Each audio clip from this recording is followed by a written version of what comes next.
Assalamualaikum. Niluto tayo ng parang shrimps with curry. Pero ang gagamitin natin is curry paste ng Thailand. Wala lang. May napanood lang kasi ako. Para maiba naman yung luto ng ating shrimps. So, maglagay tayo ng water. Ikaw na lang magtansya kung ng water mo. Ayan, madami na yan siguro. Tapos, lemongrass. Onion. Sibuyas. And then, direct na lang natin sa water. Tapos, ayun, ano yun? Ginger and bawang. Assalamualaikum. Ayan. And then, let's, i-boil mo muna natin. Let's go sa lutuan na natin. I-boil muna natin ito.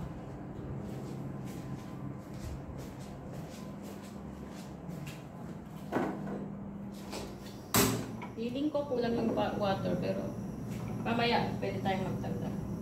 Ayan. Hayaan muna na natin mag-boil. Tapos lagay natin yung paste. Ay, ito pa pala. Akin na. Ilang kalat-kalat? Ang gagamitin natin ay, hindi ba muna? Ito, gusto ko sana yung fresh, pero meron akong stock na ganito. So, sabi ko sa akin naman, hindi ko pa naman magamit. So, ito, mushroom na. Ito na lang. And then, ito yung coconut natin. Coconut milk. Ayan, shrimps. Lagay natin ito para magkalasa. Okay, lagay na lang namin lahat yun. Ito sineparate ko kasi yung ulo, gigisa ko sana kaso wag nyo lang.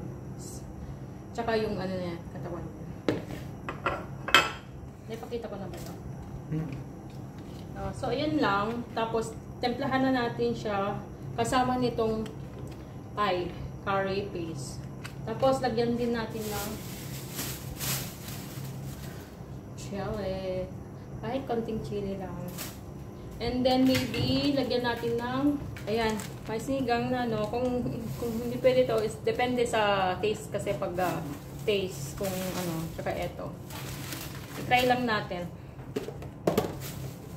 Ayan, may coconut dito, fresh coconut. Kaso ang gagamitin ko na lang yun na lang. Baka pwedeng gamitin mamaya sa pwedeng may kakanin or what. Kasi balak ko talagang magluto ng kakanin. So lang, ang nabili ng ating asawa, rice powder ang nabili niya. Glutinous rice ang pinabibili ko. Hindi naman niya pwedeng i-change na.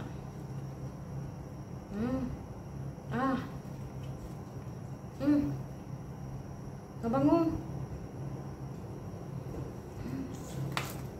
So, yun lamang ang ating ingredients this time. Yan, lagay na natin to. Ay! Ang init. Dami naman na yun. Oo, ito yung lahat ata ito ilalagay.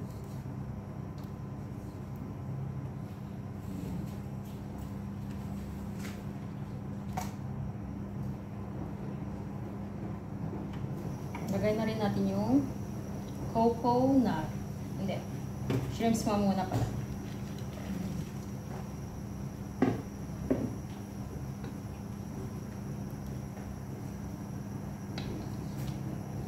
Tapos, antayin lang natin na mag-boil.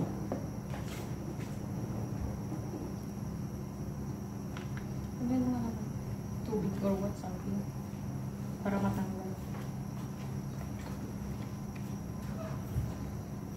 Yan. Parang sarap-sarap. Yan natin ang coconut. Nag-boil na siya.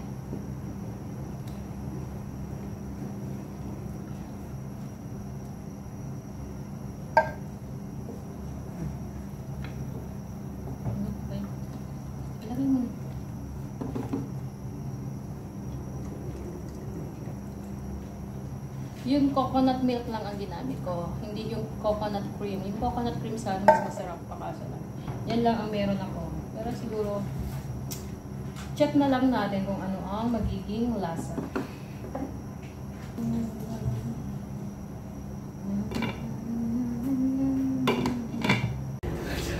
Ayan. Nakalagay ng coconut. Tapos na yun, dagdag niya ng sinigang. Oh, lagyan ko ng konting sinigang.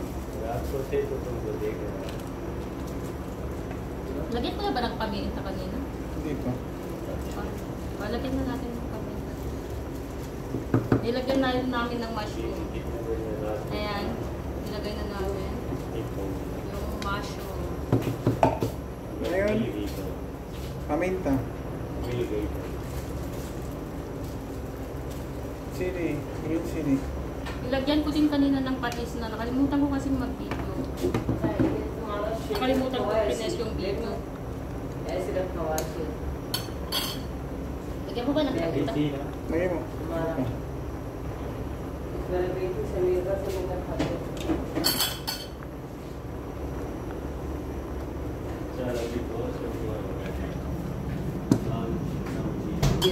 May gustong pakita sa camera.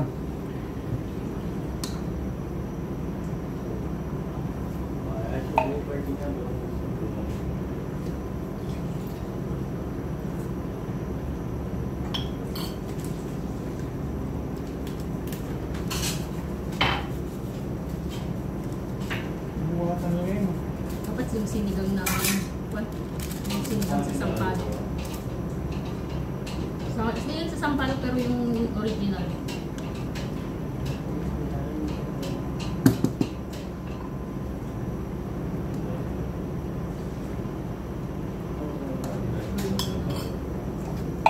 Panahin muna.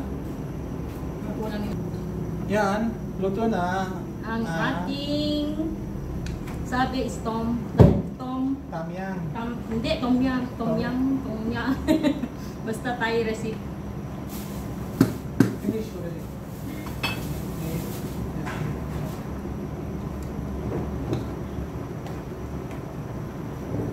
Luto na? Oh, ang sarap nyo. Subukan Padyang-padyang nyo. yung ginawa ko. Pero subukan nyo magluto, masarap talaga. Yung umo niya, masarap. Paano yung lasa? Hindi, super sarap siguro. Ewan ko kung anong lasa, lagyan din natin gaman, hindi na. Hindi na, sa tamang-tamang. Oh, lagyan na lang natin ng konting salt. Konti lang. As ina, Para mag, ano na yan. ayan.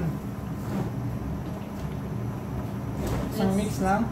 Mix mo na. Para, Then, para. tapos na.